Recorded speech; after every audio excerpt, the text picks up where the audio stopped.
Hi കൂട്ടുകാരെ, എല്ലാവർക്കും നമ്മുടെ പുതിയൊരു വീഡിയോയിലേക്ക് സ്വാഗതം. ഇന്ന് ഞാൻ എൻ്റെ ചേച്ചിക്കുട്ടിയുടെ വീട്ടിൽ വന്നതാണ്. ഞാൻ പറഞ്ഞില്ലേ, അവളൊരു പുതിയ ഫാം വയ്ക്കുന്നുണ്ട്. അതിൽ ഏറ്റവും കുറഞ്ഞ ചിലവിൽ എങ്ങനെ ഒരു ഫാം ഉണ്ടാക്കുക, അത് പെട്ടെന്ന് അവർക്ക് വന്നൊരു ചേഞ്ചാണ്. ഒരു വീട് മാറേണ്ടി വന്നതാണ്. അപ്പോൾ പെട്ടെന്നൊരു വീട് ഒരു കുഞ്ഞു വീട് വെച്ചു. അതിനോടൊപ്പം ഒരു കുഞ്ഞു ഫാം തട്ടിക്കൂട്ടി. ആ ഫാം എങ്ങനെ നമുക്ക് കുറഞ്ഞ റേറ്റിൽ എങ്ങനെ ഒരു ചെറിയൊരു ഫാം ഉണ്ടാക്കിയെടുക്കാം, അതെങ്ങനെയാണ് അവർ ചെയ്തിരിക്കണമെന്ന് കാണിച്ചു തരാം. ഇതവളെ വീടിൻ്റെ ഫ്രണ്ടാണ്. അവിടെ കുറച്ച് പുല്ല് നട്ടിട്ടുണ്ട്. അവർക്കുള്ള പുല്ല് കൃഷിയാണ്. അപ്പോൾ അതിൻ്റെ അടുത്തോടാണ് ഇപ്പോൾ വീടും വെച്ചത്.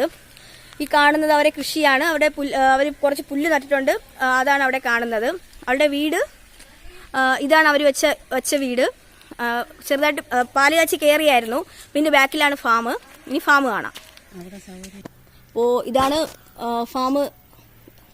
ഇവിടെ പണി ചെയ്ത് തീർന്നു. നാളെ പശുവിനെ കൊണ്ട് കെട്ടും അവര്. അപ്പോൾ കാണാം.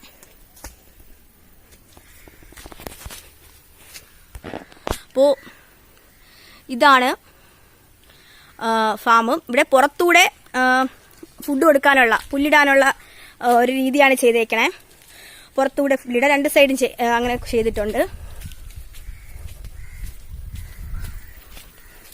മേളില് പഴയ ഷീറ്റാണ് കൊടുത്തേക്കണേ. പഴയ ഷീറ്റും ഈ നമ്മളെ കെട്ടിട പണിക്കൊക്കെ പോകുന്നതിൻ്റെ തടി അതൊക്കെയാണ് മേളിൽ കൊടുത്തേക്കണേ. ടാർപ്പോയും ഷീറ്റുമാണ്. അപ്പോൾ ഇത് ഏറ്റവും ചിലവ് കുറഞ്ഞ രീതിയാണ്. പെട്ടെന്നൊരു ഫാമൊക്കെ പെട്ടെന്നൊരു ഇതിപ്പോൾ 10 പശുവിനാണ് ചെയ്തേക്കണേ. അല്ലേടാ, 10 പശുവിൻ്റെ ഫാമാണിത്. 10 പശുവിൻ്റെയൊക്കെ ഒരു കുഞ്ഞു ഫാം ഇത്രയും ചിലവ് കുറഞ്ഞെങ്കിൽ ചെയ്തെടുക്കാം. ഇവർക്ക് കറവ മെഷീനുണ്ട്. ഇപ്പോൾ പശു ഉണ്ട് അവർക്ക്. അപ്പോൾ നമ്മൾ ഒരു പശു വിൽപ്പനയ്ക്കെന്ന് പറഞ്ഞ് വീഡിയോ ഇട്ടു. അത് എവിടെ വീട്ടിലെ പശുവാണ് അത്. അവിടുത്തെ ഫാം കണ്ടായിരുന്നല്ലോ. അവർക്ക് കറവ മെഷീനുണ്ട്. അപ്പോൾ ഇത് മെഷീൻ വെക്കാനുള്ള റൂമാണിത്. മെഷീൻ വെക്കാനുള്ള റൂം. അപ്പോൾ ഇതൊക്കെയാണ്. ഇവിടെ വേസ്റ്റ് വെള്ളം വിടാനും നല്ല സൗകര്യമുണ്ട്. കാരണം ഫുള്ളും അടുത്തടുത്തൊന്നും വീടുകളൊന്നുമില്ല. വേസ്റ്റ് വെള്ളം വിടാൻ നല്ല സൗകര്യമാണ്. ഇതിന്റെ ഫ്രണ്ടിലാണ് ഞാൻ നേരത്തെ കാണിച്ച വയലും പുൽകൃഷിയൊക്കെ. അപ്പോൾ ഇതൊക്കെയാണ് പറയാനുള്ളത്. ഇനി ചെയ്ത് തീർക്കാനുള്ളത്, ഇനി പശുവിനെ കൊണ്ട് കെട്ടിയിട്ടായാലും ചെയ്യാം. ഇതിന്റെ ഇടയിൽ കൂടെ നമ്മൾ ഇതിന് ഇടതിരിക്കുമല്ലോ, അതിനിവിടെ ഹോൾ ഇട്ടിട്ടുണ്ട്. അത് ചെയ്യണം.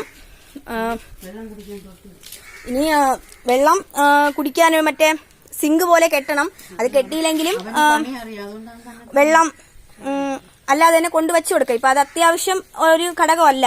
അതുകൊണ്ട് വെള്ളം പിന്നീട് വെച്ചു കൊടുക്കാം. പിന്നെ ചേട്ടൻ ഈ കെട്ടിട പണിക്ക് പോകുന്ന ആളാണ്. അതുകൊണ്ട് ആള് സ്വന്തമായിട്ട് നിന്നാണ് ഇത്രയും ചെയ്തത്. അപ്പൊ പണിക്കൂലി അവർക്ക് ലാഭമാണ്. അപ്പം സ്വന്തമായിട്ട് രാത്രി നിന്ന് ജോലി കഴിഞ്ഞിട്ട് രാത്രി വന്ന് ചെയ്ത് തീർത്ത പണിയാണിത്, ഈ ഫാമിന്റെ പണി.